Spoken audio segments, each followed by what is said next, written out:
The gunshot that killed Meredith Vance's father didn't kill her, but it shattered something inside that never quite fit back together. She stood at the edge of Jackson, Wyoming territory, in the spring of 1878, watching dust devils dance across the main street, her Winchester rifle resting against her shoulder like it had been born there. At 23 years old, she had already buried both parents, survived 2 harsh winters alone in the mountains, and learned that the world didn't care much about broken things. The general store needed supplies hauled from the railway depot 15 miles south, and Meredith needed the money. She had been working odd jobs around Jackson for 3 months now, ever since coming down from her cabin, when the loneliness started eating at her worse than hunger. The townspeople kept their distance mostly, unsettled by a woman who dressed in men's clothing, carried a rifle everywhere, and spoke only when necessary. She preferred it that way. She was loading crates onto her wagon when she first saw Nathan Grant. He was tall, maybe 6 feet, with dark hair that curled slightly at his collar and eyes the color of summer sage. He wore dusty trail clothes and moved with the easy confidence of a man comfortable in his own skin. He was helping old Mrs. Patterson with her bags, laughing at something she said, and Meredith felt an unexpected twist in her chest at the sound. "You need help with those." His voice carried across the street. Meredith hefted another crate into the wagon bed without looking at him. "No." She heard his boots on the packed dirt as he crossed toward her anyway. Some men never learned to listen. She straightened, hand falling instinctively toward the knife at her belt, but he stopped a respectful distance away, hands visible and empty. "Wasn't trying to overstep," Nathan said. "Just seemed like a lot for one person. I'm Nathan Grant, just got into town, Meredith Vance, and I manage fine alone." She turned back to the crates, muscles straining as she lifted another. The weight was brutal, but she had learned years ago that showing weakness invited trouble. "I can see that." He didn't move away. "I'm looking for work, actually. Heard Jackson might need a ranch hand or two with spring coming on. Try the Morrison place. They lost 2 men over winter." Meredith loaded another crate, breathing hard now, 3 more to go. Nathan stood there a moment longer, then did something unexpected. He walked away. No argument, no insistence, no wounded pride. Just a tip of his hat and a quiet, "Much obliged, Miss Vance." She watched him go, confused by the strange flutter in her stomach. Then she shook her head and returned to work. Men like that, clean-cut and polite, they didn't stay interested once they knew what she was. Damaged goods. Her mother's voice echoed in her memory from before the sickness took her. "You're too hard now, Mary, too cold.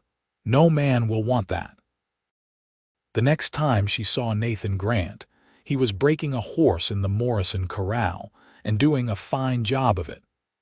Meredith had stopped to deliver salt blocks, and she found herself lingering by the fence, watching him work. He had a gentle way with the animal, patient and steady, talking in low tones that seemed to calm the frightened gelding. "He's good," Tom Morrison said, coming to stand beside her. "Best hand I've hired in 5 years. Knows horses like he can read their minds. How long's he staying?" The question came out before Meredith could stop it. Tom gave her a curious look. "Said he's looking to settle if the work holds." "Why, you interested?" Heat flooded her face. "Just making conversation." "Uh-huh." Tom's grin was knowing. "He asked about you too. Where you came from, if you had family. He should mind his own business. That's what I told him." Tom chuckled. "Said he was just trying to understand the area, but he got real interested when I mentioned you live up in the mountains alone. Asked if you were safe up there." Meredith's jaw tightened. "I don't need anyone worrying about me. Didn't say you did. But it's nice, isn't it? Having someone care enough to ask." She left without answering, but Tom's words gnawed at her during the long ride back to her cabin. It had been so long since anyone cared about her well-being. After her father died, killed by a drunk cowhand in a stupid argument over a card game, she had retreated into herself. Her mother followed 6 months later, pneumonia taking her before the first snow melted. Meredith was 19 then, alone in a world that seemed determined to take everything she loved. She had tried to keep working their small ranch, but grief and isolation had made her reckless. A fall from her horse left her laid up for weeks with cracked ribs. By the time she healed, she had realized she wasn't living anymore, just surviving. So she sold the cattle, kept the cabin and her father's guns, and disappeared into the mountains. For 4 years, she trapped and hunted, spoke to no one, felt nothing. She convinced herself she preferred it that way. Feelings led to pain. Attachment led to loss. Better to be alone, to be hard and cold and unbreakable, except she was broken. She knew it every time she woke from nightmares of her father's blood spreading across the saloon floor. Every time she instinctively reached for her rifle at the snap of a twig. Every time she looked in the mirror and barely recognized the hollow-eyed woman staring back. Spring warmed into early summer, and Meredith found herself in Jackson more often than necessary. She told herself it was practical, that she needed the work and the supplies. She didn't examine too closely why she always seemed to time her visits for when Nathan Grant might be in town. He was there often enough, running errands for the Morrisons or having a drink at the saloon. He always greeted her politely, never pushed for more conversation than she offered, but his eyes held a warmth that made her uncomfortable in ways she didn't want to think about. One evening in June, a drunk miner cornered her outside the general store. He was big, mean, and too far gone to notice or care about the warning in Meredith's stance. "Pretty thing like you shouldn't be alone," he slurred, reaching for her arm. She had her knife out and pressed to his belly before he could blink. "Touch me and I'll gut you where you stand." The miner paled, stumbling back with his hands up. "Just being friendly. Be friendly somewhere else." He fled, and Meredith was putting her knife away when Nathan appeared from the shadows of the alley beside the store. "You handled that well." She spun, heart hammering. "How long were you there?" "Long enough to come help if you needed it, but you clearly didn't." He stepped into the lamplight, and there was respect in his expression, not judgment. "I'm glad. Man like that deserves a good scare. You make a habit of lurking in alleys." "Just heading to the livery. Saw you were in a situation." He paused. "Would you let me walk you to your horse at least? More drunks might be around." Every instinct screamed at her to refuse, to maintain her walls, to keep this man at a distance. But she was tired, and his presence felt steadier than her own at the moment. "Fine." They walked in silence toward the stable where she kept her mare. Nathan's stride matched hers easily, and he kept a respectful distance between them. When they reached her horse, he helped her check the cinch without being asked, then stepped back. "Thank you," Meredith said, surprising herself. "Anytime, Miss Vance." He tilted his hat. "Ride safe." She was mounted and halfway home before she realized she was smiling. The expression felt foreign on her face, like trying on someone else's clothes. She quickly schooled her features back to neutrality, but something warm had kindled in her chest, and it wouldn't quite go out. The next week, she took a job guiding a surveyor through the mountain passes. 3 days of work for good pay. When she returned to Jackson, dirty and exhausted, Nathan was waiting by the livery. "Tom said you were out on a job," he said. "Wanted to make sure you got back safe." Meredith slid from her horse, legs aching. "Why?" The directness seemed to catch him off guard. "Why what? Why do you care if I get back safe? You don't know me." Nathan was quiet for a moment, then met her eyes steadily. "I'd like to know you, I mean, if you'd let me." "You wouldn't like what you found." The words came out bitter. "Why don't you let me decide that?" She wanted to walk away, to shut this down before it could begin, but exhaustion had worn down her defenses. "I'm not good company. I don't know how to be around people anymore, and I've got too much darkness in me for someone like you." "Someone like me." Nathan's expression was curious, not offended. "Clean, good, the kind of man who helps old ladies with groceries and breaks horses gentle." She gestured vaguely at him. "I've killed men. I've spent months at a time alone in the wilderness. I don't go to church or social gatherings. I don't cook or sew or any of the things women are supposed to do. I'm not what you want." Nathan absorbed this, then said quietly, "I've killed men too. Sometimes you have to in this life. I've been alone more than I care to admit. And I don't give a damn about church socials or whether you can cook." He took a careful step closer. "What I want is to spend time with someone who interests me, and you, Meredith Vance, are the most interesting person I've met in a long time." Her throat felt tight. "You don't understand.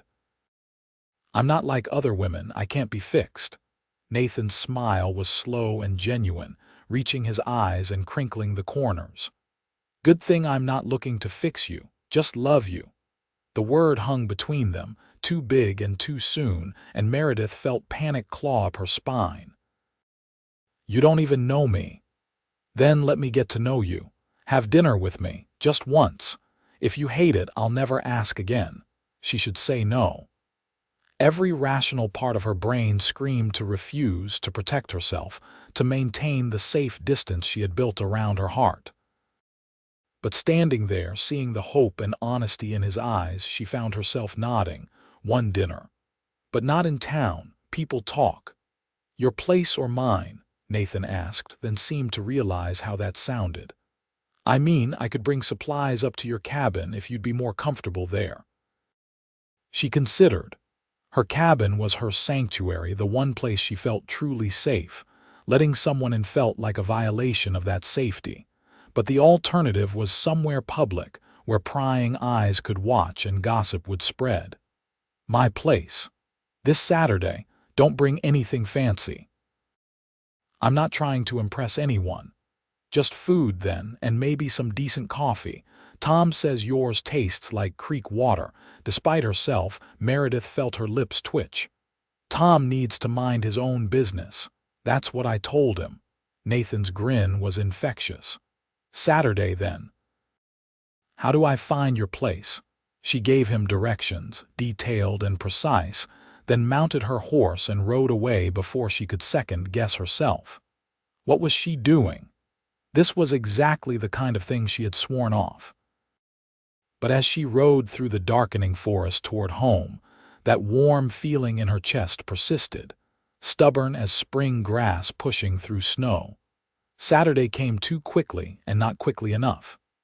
Meredith found herself cleaning her cabin, a task she usually only performed when absolutely necessary. She washed her hair in the creek, changed into her least worn shirt, then felt ridiculous and changed back. She wasn't trying to be someone she wasn't. If Nathan wanted to spend time with her, it would be with the real her, rough edges and all. He arrived mid-afternoon, riding a steady bay gelding and carrying saddlebags that smelled amazing. Meredith watched from her porch as he approached, noting the way he looked around with interest rather than judgment. Her cabin was small and weathered, surrounded by towering pines and backed up against a rocky hillside. It was isolated and rustic, but it was hers. "This is beautiful," Nathan said, dismounting. "Must be incredible when it snows." "It's cold and difficult," Meredith replied, "but without heat." "Come in. Put your horse in the lean-to." While Nathan tended his mount, she went inside and tried to see her home through a stranger's eyes. One room served as kitchen, living space, and bedroom. Her bed was in the corner, covered with quilts her mother had made. Her father's rifle hung over the fireplace. Pelts and dried herbs hung from the rafters. It was sparse but clean, functional rather than decorative. Nathan came in carrying his saddlebags and looked around with genuine appreciation. "It's a good place. Feels honest." She wasn't sure what to say to that, so she gestured to the table.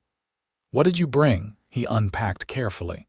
"Fresh bread, cheese, dried beef, apples, and real coffee beans. Nothing fancy, like you said, but all good quality." They prepared the meal together, moving around each other in the small space.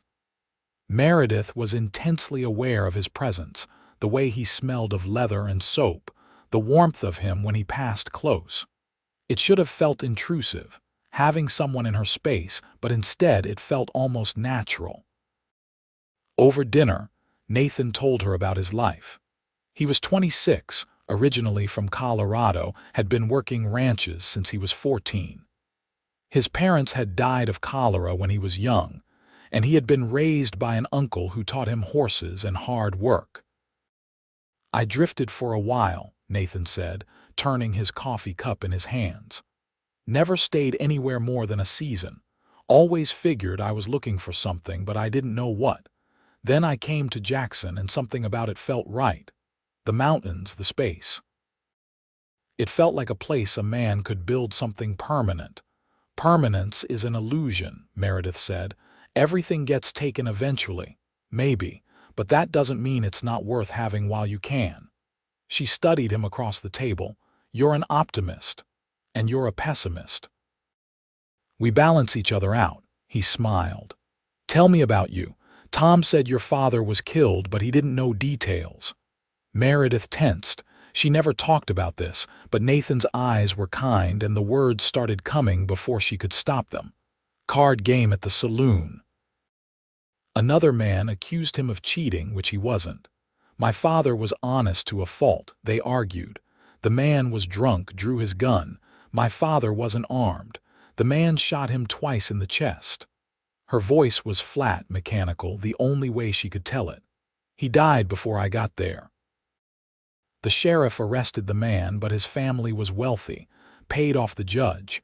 He served 3 months and walked free." Nathan's jaw clenched. "That's not justice." "No, it's not." Meredith stood, moving to the window. "My mother never recovered. She got sick that winter, just gave up. I think she didn't want to live without him. They had been together since they were 16, 27 years. Then suddenly he was gone and she just faded." She felt Nathan move behind her, not touching but close enough that his presence was a solid thing. "And you were alone." "Yes." "I tried to keep going, but I was angry all the time. Angry at my father for not being armed, angry at my mother for leaving me, angry at God and the world and everyone in it." She laughed without humor. "I got reckless, nearly died in a fall.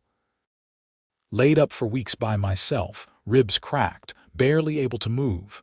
That's when I realized I didn't care if I lived or died, and that scared me more than dying would have. So you came here. So I came here, where I couldn't hurt anyone else and no one could hurt me."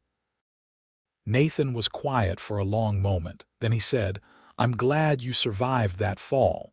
Something in his tone made her turn. He was looking at her with such open emotion that it took her breath away. Not pity, not judgment, just genuine feeling. "Why?" "Because you're here now. Because I get to know you. Because the world is better with you in it, even if you don't believe that." He reached out slowly, giving her plenty of time to pull away, and took her hand. His palm was warm and calloused. "You've been alone with your pain so long you think you are the pain. But you're not. You're the woman who survived it." Tears stung her eyes, unexpected and unwelcome. She hadn't cried in 4 years. "I don't know how to do this, be around people, feel things. It hurts too much." "I know." His thumb traced gentle circles on the back of her hand. "But maybe it hurts less if you don't do it alone." She wanted to pull away, to retreat behind her walls, but she was so tired of being alone, so tired of holding everything in. Before she quite knew what she was doing, she had stepped forward into his arms. Nathan held her carefully, like she was something precious and breakable, and that made the tears come harder. "I don't cry," she said against his chest. "Okay," he said gently, "I mean it. I don't do this. I believe you." She clung to him. years of grief and loneliness pouring out in silent sobs that shook her whole body. Nathan just held her, one hand in her hair, the other steady on her back, letting her break apart without trying to fix her or make her stop. When the storm finally passed, she was exhausted and embarrassed and somehow lighter. "I'm sorry," she said, pulling back and wiping her face roughly. "Don't be." Nathan's eyes were bright with unshed tears of his own. "That took courage. Courage is facing down a bear. This is just weakness." "No, courage is letting someone see you vulnerable. Weakness is pushing everyone away because you're too afraid to be hurt again." He cupped her face gently. "You're the strongest person I've ever met, Meredith. Don't mistake strength for numbness." She wanted to kiss him. The realization shocked her. She hadn't wanted to kiss anyone in years, hadn't even thought about physical intimacy. But standing there with his hand on her cheek and his eyes looking at her like she was worth something, the desire was overwhelming. Nathan saw it in her face. She watched his pupils dilate, felt his breathing change. But instead of closing the distance, he stepped back, lowering his hand. "I should go. It's getting dark and you need rest. You could stay." The words escaped before she could stop them, and her face flamed. "I mean in the lean-to. With your horse. It's a long ride back." A smile tugged at his lips. "The lean-to, huh? Unless you want to ride in the dark. The lean-to sounds perfect." She gave him blankets and a pillow, trying not to think about how strange it was to have someone so close. After he settled his makeshift bed, he stood by the door of the lean-to and called good night. Meredith answered from her porch, then went inside and lay awake for hours, hyper-aware of his presence just outside. At some point, she must have slept, because she woke to the smell of coffee. Dawn light filtered through her window, and when she emerged, Nathan had a fire going and breakfast cooking. "Morning," he said. "Hope you don't mind, I was up early.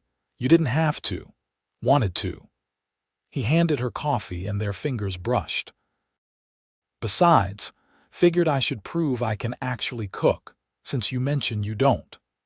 They ate together as the sun rose over the mountains, painting the sky in shades of pink and gold. It was comfortable in a way Meredith hadn't expected, like they had been doing this for years. When Nathan finally prepared to leave, she found herself reluctant to see him go. "Can I come back?" he asked, adjusting his saddle. "Maybe next Saturday?" "Okay." His smile was bright as sunrise. "Okay," he mounted, then paused. "Meredith, thank you for trusting me enough to let me in." She watched him ride away, then stood on her porch long after he disappeared from view. That warm feeling in her chest had grown into a steady heat, and it scared her. She was letting herself care about him, opening herself up to exactly the kind of pain she had spent 4 years avoiding. But she couldn't seem to stop. The next week passed slowly. Meredith caught herself thinking about Nathan at odd moments, wondering what he was doing, whether he was thinking of her. She rode into town midweek for supplies and saw him working in the Morrison corral. Their eyes met across the distance, and his answering smile made her heart skip. Saturday came again, and he arrived in the afternoon with more food and a book. "Thought you might like this. Tom's wife lent it to me. Said it was romantic." Meredith took it skeptically. "I'm not much for romance novels." "Me either. But it's something to do besides stare at the walls on long nights." They fell into an easy pattern. Nathan helped her with chores, chopping wood and repairing a section of fence that had been bothering her. She found herself watching him work, admiring the easy strength in his movements, the focused expression on his face. When he caught her looking, she didn't look away. "See something you like?" he teased. "Maybe." She surprised herself with the flirtation. His eyes darkened. "Careful. A man could get ideas." "What kind of ideas?" He set down his axe and crossed to where she sat on the porch. "The kind where I ask if I can kiss you." Her breath caught. She had been thinking about this all week, imagining it, but now that the moment was here, fear flooded through her. I'm not good at this. I don't know how to be with someone. We'll figure it out together. He sat beside her, not touching. But only if you want to. I'm not going to push you into anything. Meredith looked at his hands, strong and capable, then at his face, open and honest. He had been nothing but patient with her, accepting her darkness without trying to change it, holding her pain without trying to minimize it. And he made her want to try to risk her heart one more time. Yes, she said quietly. You can kiss me. Nathan leaned in slowly, giving her time to change her mind. When his lips met hers, it was gentle and sweet, nothing demanding or urgent, just a soft press of mouths, a tentative beginning. Meredith felt something crack open inside her, some frozen place she thought was dead forever. She pressed closer, deepening the kiss, and Nathan made a soft sound against her mouth that sent heat flooding through her body. When they finally pulled apart, both were breathing hard. Been wanting to do that for weeks, Nathan said, his voice rough. Me too, she admitted. Good. He kissed her again, longer this time, his hand coming up to cup the back of her head.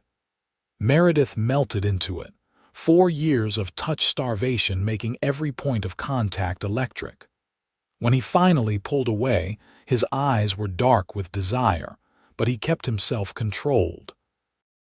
I should probably stop before I forget myself. What if I don't want you to stop, Meredith? Her name was almost a groan. Don't say things like that unless you mean them.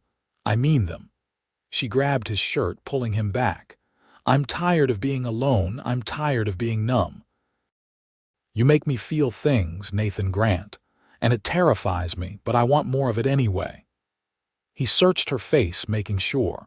Then he kissed her again, harder now, and Meredith felt herself falling into sensation, into feeling, into him. They ended up horizontal on the porch, mouths hungry and hands exploring over clothes. When his hand slid under her shirt to touch bare skin, she gasped into his mouth. Okay, he asked against her lips. More than okay. They made love in her bed as the afternoon sun slanted through the window, and it was awkward and intense and perfect.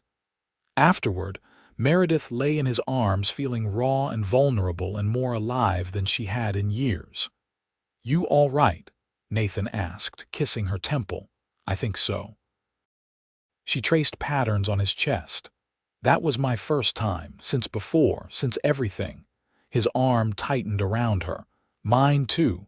First time in over a year. They lay together in comfortable silence, listening to the wind in the pines. Eventually, Nathan said, I'm falling in love with you. Probably already have fallen. Just thought you should know. Meredith's throat tightened. I don't know if I know how to love anymore. Sure you do, you're doing it right now. He turned to face her. Love isn't some complicated thing, it's just letting someone in, being honest. Choosing someone every day, you're already doing all of that. It feels dangerous. It is dangerous. But so is living alone in the mountains, so is breaking horses, so is everything worth doing. He kissed her softly. I'm not saying you have to say it back, just want you to know where I stand. She thought about it, about the fear and the warmth warring in her chest, about how much easier it would be to push him away, to retreat back into numbness and safety. But she was tired of just surviving. Maybe it was time to try living again. I think I might love you too, she whispered. I'm just scared of what that means. That's okay, we'll be scared together. Nathan stayed that night and the next and the one after that. By the end of the week, he had more or less moved in, though he kept his job at the Morrison Ranch. It was an adjustment, having someone in her space constantly, but Meredith found she liked it more than she expected. He was easy to be around, content with silence but happy to talk when she wanted conversation. He respected her need for solitude sometimes, going outside or down to check the traps, giving her space to breathe. They developed routines. Morning coffee on the porch, evening meals at the small table, reading by firelight, his arm around her while she leaned against him. Making love in her bed, learning each other's bodies with patient exploration. It was domestic and comfortable and occasionally terrifying. Sometimes the fear would overwhelm her, usually in the middle of the night. She would wake from nightmares of losing him, of blood and death and being alone again, and the panic would claw up her throat until she couldn't breathe. The first time it happened, Nathan woke to find her on the porch in her nightdress, gasping for air. Hey, I'm here," he said, sitting beside her but not touching, knowing she needed space when she got like this. "You're safe, I'm safe, we're both all right. What if something happens to you? What if I lose you like I lost them? You might." His honesty was brutal but necessary. "I could get kicked by a horse tomorrow. You could fall in the creek and hit your head. We're none of us guaranteed another day. But that doesn't mean we shouldn't love each other while we can. I don't know if I can survive losing someone again." "Yes, you can. You're strong enough to survive anything. But you won't have to do it alone this time. If something happens to me, you'll have Tom and Sarah Morrison. You'll have the friends you've been making in town. You'll have the life you're building, not just the survival you've been managing." She let his words sink in, let herself believe them. Eventually, her breathing steadied and she leaned into him. "I'm sorry I'm like this. Don't be. I knew what I was signing up for, broken pieces and all." "I'm not broken," she said with a flash of defiance. "That's my girl." He kissed the top of her head. "Now come back to bed. It's cold out here." Summer deepened, and Meredith found herself spending more time in Jackson. She and Nathan would ride in together when he had business there, and gradually, she started accepting social invitations she would have refused before. Sarah Morrison invited her to a quilting circle, and though Meredith had no interest in quilting, she went because Sarah had been kind to her. She ended up enjoying the company of the other women, their easy chatter and acceptance. "You seem different," Sarah said one afternoon, studying her while they worked. "Lighter somehow." "Nathan makes me happy," Meredith admitted. "It's still strange, but good strange. He's a good man." "You're good together." Sarah paused. "Tom mentioned Nathan's been talking about buying some land, starting his own place." Meredith's heart skipped. They hadn't discussed the future much, living day to day. The thought of planning something permanent both excited and terrified her. "He hasn't said anything to me. He's probably waiting for the right time, or for you to be ready to hear it." Sarah gave her a knowing look. "Are you ready?" "I don't know," Meredith said honestly. "Part of me wants to run before it gets too real. But another part can't imagine him not being there anymore. That second part is winning, or you wouldn't still be here." Sarah squeezed her hand. "Let yourself be happy, Meredith. You deserve it." That evening, Meredith brought it up. They were sitting on the porch after dinner, watching the stars emerge. Sarah said, "You've been looking at land." Nathan tensed slightly, then relaxed. "I have. There's a nice section not far from here.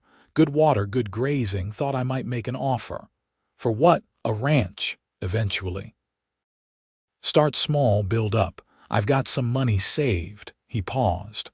"I was going to talk to you about it, see what you thought." "What I thought about what exactly?" He turned to face her. "About whether you'd want to be part of it, build it together." Her pulse quickened. "That's a big commitment." "I know, and if you're not ready, I understand, but I'm ready. I want a life with you, Meredith. Want to build something permanent, something that's ours." He took her hand. "I want to marry you if you'll have me." Panic and joy warred in her chest. Marriage, permanence, a future. Everything she had convinced herself she didn't want. But looking at Nathan, seeing the hope and love in his eyes, she realized she did want it, desperately. "I'm scared. I know. What if it doesn't work? What if I can't be the wife you need?" "You'll be exactly the wife I need because you're you. I'm not asking you to change. I'm asking you to build a life with me as you are." He squeezed her hand. But if you need more time, that's fine too. I'm not going anywhere." Meredith thought about her parents, how in love they had been, how devastating the loss was. But she also thought about all those years they had together, 27 years of partnership and love. That was worth the pain of losing it, wasn't it? If she could have even half that with Nathan, wouldn't it be worth the risk? "Yes," she said, the word feeling like jumping off a cliff. "Yes, I'll marry you." Nathan's smile was incandescent. He pulled her into his arms, holding her tight, and whispered, "Thank you. Thank you for trusting me, for choosing this." They were married in late August by the circuit preacher, with Tom and Sarah Morrison as witnesses. It was a simple ceremony in the church in Jackson. Nothing fancy, but Meredith wore a new dress that Sarah helped her pick out, and Nathan wore his best clothes. When the preacher pronounced them husband and wife and Nathan kissed her, Meredith felt tears on her cheeks, but they were happy tears this time. The town threw them a small celebration at the hotel, and Meredith was overwhelmed by how many people came, how many had become friends without her quite noticing. She had been so focused on keeping everyone at a distance that she hadn't realized she had already let people in. They spent their wedding night at the cabin, which Nathan had decorated with wildflowers. "Not much," he said, "but wanted it to be special." "It's perfect," Meredith said, and meant it. They made love with a new intensity, the commitment between them making everything feel more significant. Afterward, lying tangled together, Nathan said, "I bought the land, finalized it yesterday, wanted it to be official before we married. So we're landowners now, we are. And I was thinking we could keep your cabin as a summer place, but build a real house on the new property. Nothing fancy, but bigger. Room for a family if that's something you want. Family. Children." Meredith hadn't let herself think about that. After her mother died, she had assumed she would never have her own family. But now, with Nathan beside her, the idea seemed possible. "I think I'd like that. Someday when I'm ready." "No rush," he kissed her temple. "We've got time." They moved to the new land in September, living in a tent while they built their house. Tom Morrison helped, along with several other men from town. And by the time the first snow fell, they had a solid structure with 2 bedrooms, a real kitchen, and a stone fireplace. It wasn't fancy, but it was sturdy and warm and theirs. Meredith stood in the doorway on moving day, looking at the furniture they had pieced together, the curtains Sarah had helped her sew, the domestic life she was building. "I never thought I'd have this," she said. Nathan came up behind her, wrapping his arms around her waist.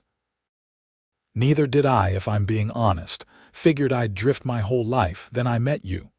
I'm glad you did." She turned in his arms. "Meet me, I mean, even though I was awful at first. You were cautious, not awful," he kissed her, "and you're worth the patience." Their first winter together was hard but good. The work was constant, caring for the few horses Nathan had bought as breeding stock, keeping the house warm, managing supplies. But they worked well together, falling into rhythms that felt natural. Meredith found she was good at the business side of things, keeping books and negotiating sales, while Nathan handled the animals. She still had dark days when the grief and fear threatened to overwhelm her. But Nathan had learned to recognize the signs, giving her space when she needed it, holding her when she needed that instead. And gradually, the dark days came less frequently. By spring, their ranch was starting to feel established. They had a dozen horses now, with several mares due to foal. Meredith had planted a kitchen garden, something she never thought she would do, and found she enjoyed watching things grow. She was also pregnant, though she hadn't told Nathan yet. She had suspected for a few weeks, her body changing in subtle ways. At 24 now, she felt both too young and old enough for motherhood. The thought terrified her, all those old fears about loss and pain resurfacing. but it also filled her with cautious joy. She was going to have a baby. Their baby. She told him on a warm April evening while they sat on their porch watching the sunset. "I'm pregnant." Nathan went very still. Then he turned to her, eyes wide. "Are you sure?" "Pretty sure. 3 months missed and I've been sick in the mornings. We're having a baby." Wonder filled his voice. "We're going to be parents. Are you happy?" She needed to hear him say it. Happy doesn't cover it. He pulled her into his lap, careful already. "I'm thrilled. Terrified but thrilled. How are you feeling about it?" "The same. Scared but happy too." She rested her head on his shoulder. "I want this. Want our family." "We're going to be great at this," Nathan said with more confidence than she felt. "And whatever we're not great at, we'll figure out together." The baby came in October, a boy they named Nathaniel Grant Jr. Labor was long and difficult, and Meredith understood in a new way the risks her mother had taken bringing her into the world.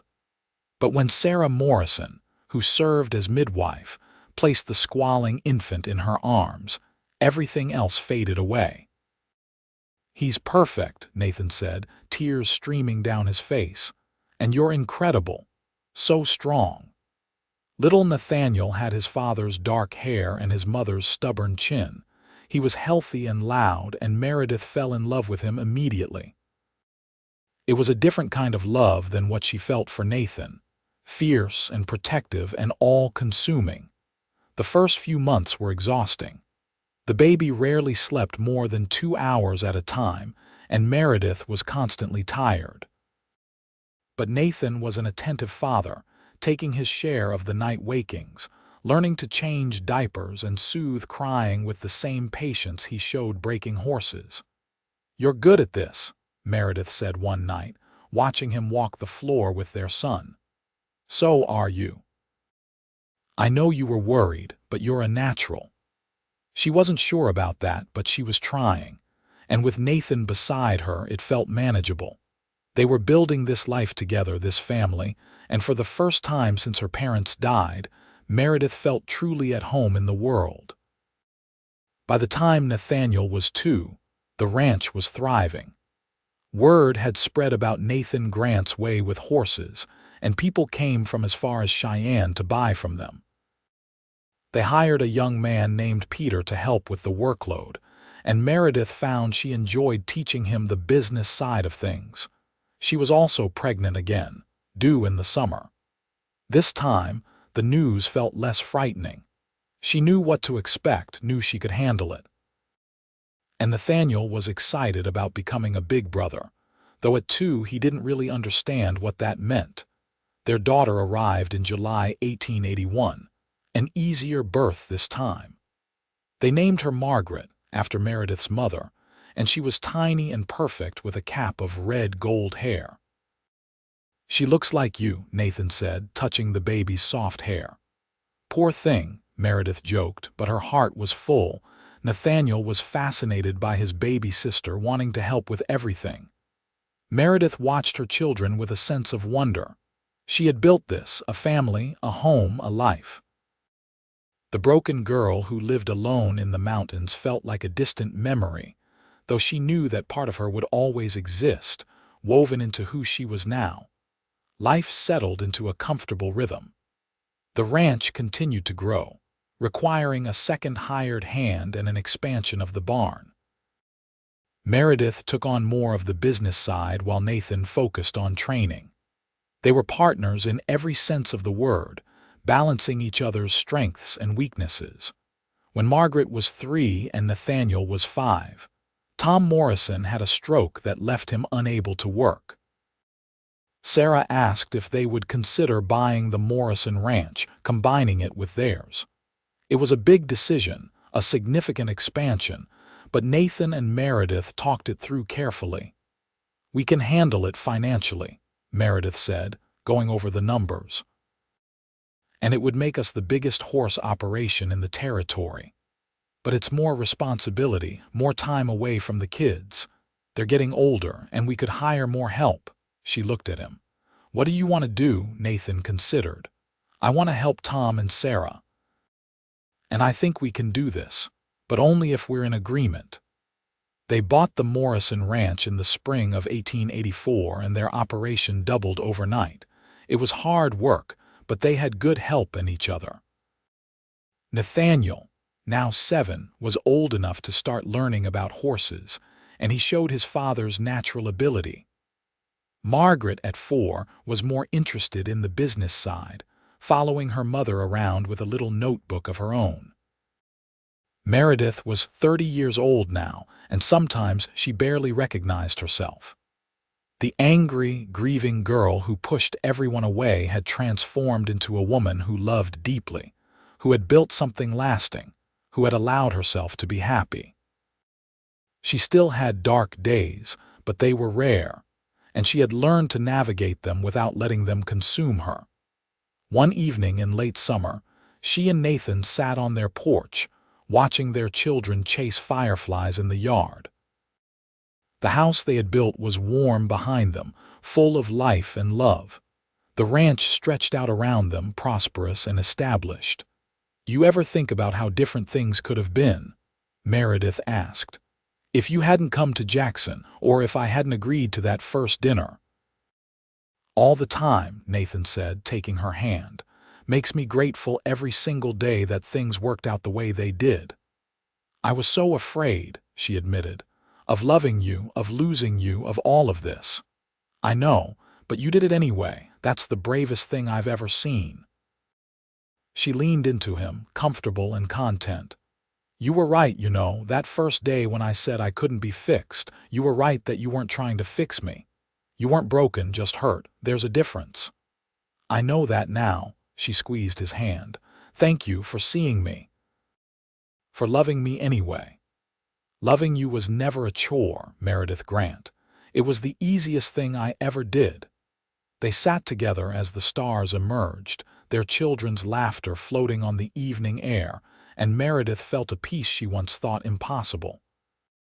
She had built a life worth living, had let herself love and be loved, had chosen courage over fear. The past would always be part of her, the loss and pain woven into her story. But it no longer defined her. The years passed gently. Nathaniel grew into a fine young man, as skilled with horses as his father, patient and kind. Margaret became the business mind of the operation, sharp and practical. They remained close as siblings, working together to help run what had become one of the most successful ranches in Wyoming territory. In 1890, Wyoming achieved statehood, and the Grant Ranch was recognized as a founding business of Jackson. Meredith and Nathan attended the celebrations, both in their 30s now, still deeply in love. They had weathered challenges over the years, droughts and hard winters, the occasional difficult horse or dishonest buyer. But they had weathered them together, and their partnership had only grown stronger. They had one more child, a surprise in 1887 when Meredith was 33. Another boy, named Thomas after Tom Morrison, who had passed away 2 years prior. Tom was energetic and cheerful, bringing new life to their family. Sarah Morrison had become like a mother to Meredith, filling the hole her own mother's death had left. When Sarah died peacefully in her sleep in 1892, Meredith grieved, but she was able to mourn without breaking. Nathan held her through it, and their children surrounded her with love, and she weathered the loss because she had built a life strong enough to support her through hard times. By 1895, Nathaniel was 20, Margaret was 17, and Tom was 8. The ranch employed 15 people and had expanded to include cattle as well as horses. Nathan had slowed down a bit, letting the younger men handle the more dangerous work, but he still oversaw all the training personally. Meredith managed the business side and kept the books, her sharp mind for numbers ensuring they stayed prosperous. They were 41 and 44 now, and still chose each other every day. They still took evening walks together, still talked for hours about everything and nothing, still made love with the passion of newlyweds. Their children teased them about being romantic, but Meredith didn't care. She had spent too many years afraid of love to take it for granted now. One autumn evening, Nathan found her in the office going over accounts. He came up behind her chair and kissed her neck. "Come to bed. The numbers will still be there tomorrow. Just finishing this entry." But she leaned back into him, enjoying the familiar warmth of his body. "Do you know what today is?" he asked. "Thursday, our 17th wedding anniversary." Meredith set down her pen and turned to face him. 17 years seems impossible. Best 17 years of my life." He pulled her to her feet. "Come on, I have something to show you." Curious, she followed him outside. He led her to the barn, and inside he had set up a blanket with a picnic. Lanterns hung from the rafters, casting soft light. It was simple but romantic and very Nathan. "You remembered," she said, touched. "Of course I remembered. You're the love of my life, Meredith. I'll never stop celebrating that." He pulled her down to the blanket. "I was thinking today about that first dinner, how nervous I was that you'd send me away, how beautiful you looked even though you were trying to scare me off." "I was terrified," Meredith admitted. "You made me feel things I thought I'd never feel again. And now I can't imagine life without you." She kissed him softly. "You saved me, Nathan Grant.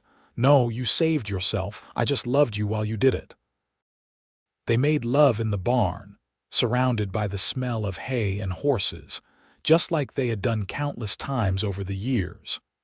Afterward, lying in his arms, Meredith felt overwhelmingly grateful. For this man, for their family, for the life they had built together from two broken people who found each other and chose love over fear. The new century arrived with celebration and anticipation. Nathaniel announced his engagement to a local girl named Emma, and they were married in the spring of 1901.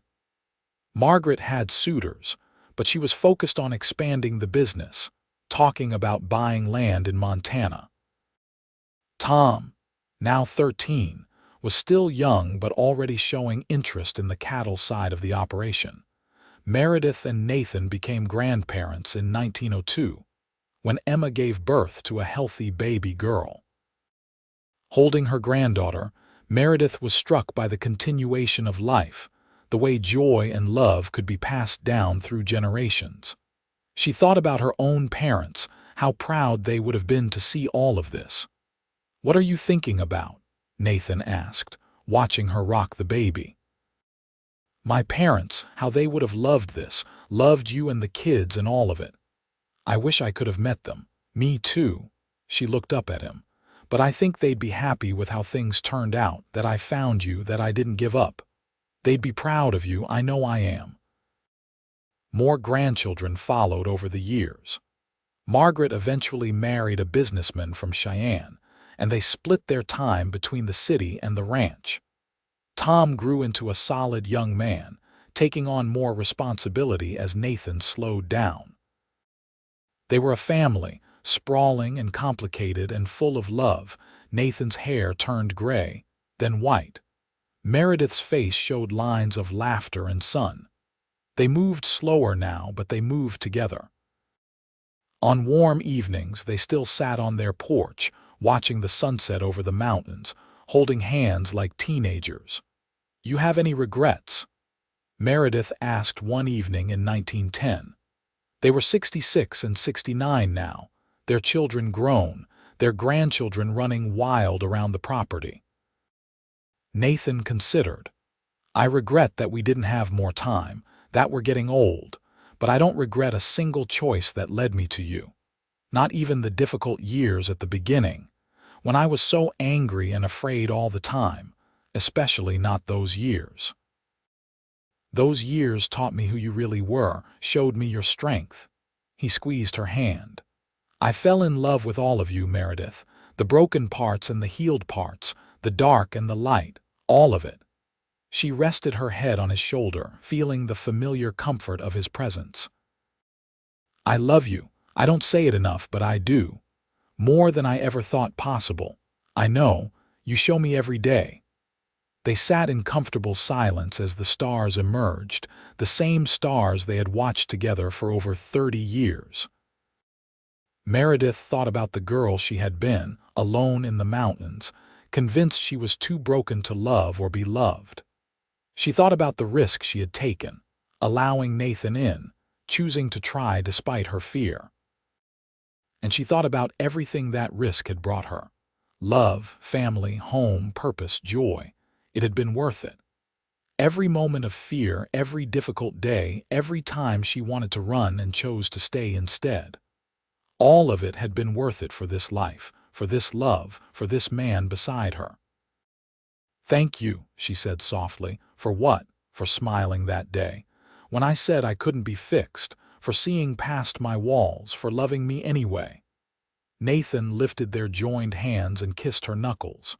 "Thank you for letting me, for being brave enough to try. For building this beautiful life with me." They watched the sunset fade to darkness, surrounded by the sounds of their family, their ranch, their home. And as the first stars appeared overhead, Meredith felt a completeness she had never thought possible. She had been broken once, shattered by loss and grief. But she hadn't needed fixing. She had needed love, patience, and the courage to try again. And Nathan had given her all of that and more. The years that followed were gentle. They continued to work, though at a slower pace, enjoying their grandchildren and watching their children run the ranch with skill and dedication. Nathan's health began to fail in 1913, his heart not as strong as it once was. The doctor said he needed to rest more, take it easy, but Nathan was never very good at sitting still. "I'm not ready to stop living yet," he told Meredith one evening. "I know my body's wearing out, but my spirit's still willing." "Then we'll keep living," she said firmly. "Just maybe at a slower pace." They adjusted their routine, taking more rest, moving at a gentler speed. But they still took their evening walks, still sat together on the porch, still chose each other every day. Meredith was fiercely protective of him now, watching for signs of overexertion, making sure he took his medicine.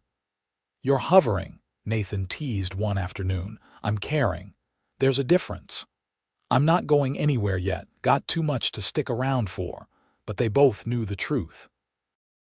Time was finite and they were running short on it. The knowledge made every moment precious, every touch significant.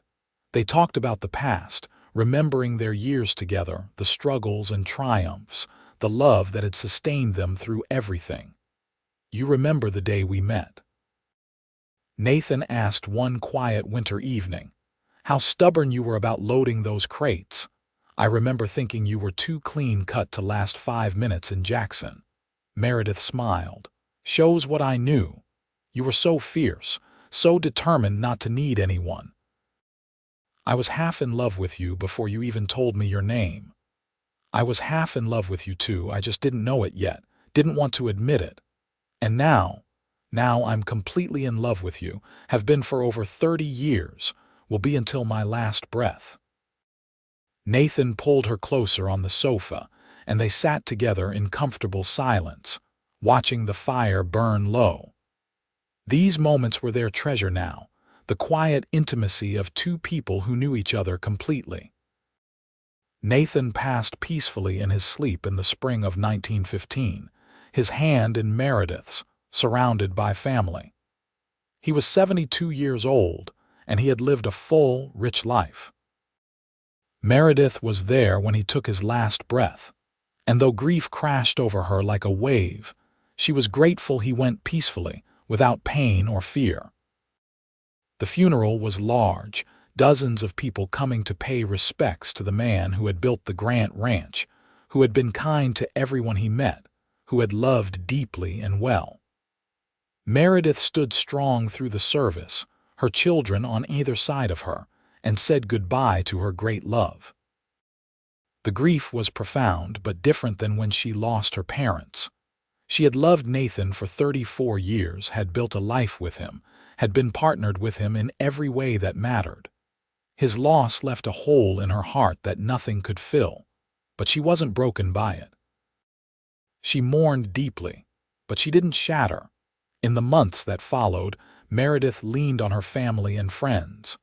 She kept working because that's what Nathan would have wanted, overseeing the business side while her children handled operations.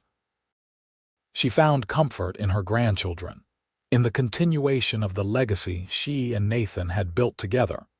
She often sat on the porch in the evenings, in the spot where she and Nathan had spent so many hours. She talked to him sometimes, telling him about the day, about the grandchildren, about how much she missed him. She believed he could hear her wherever he was, and the thought brought comfort. One evening, her daughter Margaret found her there and sat down beside her. "Are you all right, Mama?" "I miss him," Meredith said simply. "Every day, but I'm grateful too, grateful for all the years we had, grateful he taught me how to love again. He loved you so much, anyone could see it. I loved him too, still do, always will." Meredith looked at her daughter. "Don't wait, Margaret. If you love someone, don't waste time being afraid. Life's too short and too precious for fear." Margaret squeezed her hand. "You and Papa taught me that, taught all of us." Meredith continued to live at the ranch, surrounded by family, still working at 71 years old. She watched her grandchildren grow, welcomed great-grandchildren, and took pride in the empire she and Nathan had built together. She told stories about him often, keeping his memory alive for the younger generations who hadn't known him well. She lived to be 83 years old, sharp-minded and strong-spirited until the end. When her time came in 1927, she passed peacefully surrounded by 3 generations of family. Her last words were, "Tell Nathan I'm coming home." They buried her beside him on a hill overlooking their ranch with a simple stone that read, "Meredith Vance Grant, beloved wife, mother, and grandmother. She was never broken, only strong." Beside it, Nathan's stone read, "Nathan Grant, beloved husband, father, and grandfather. He loved well."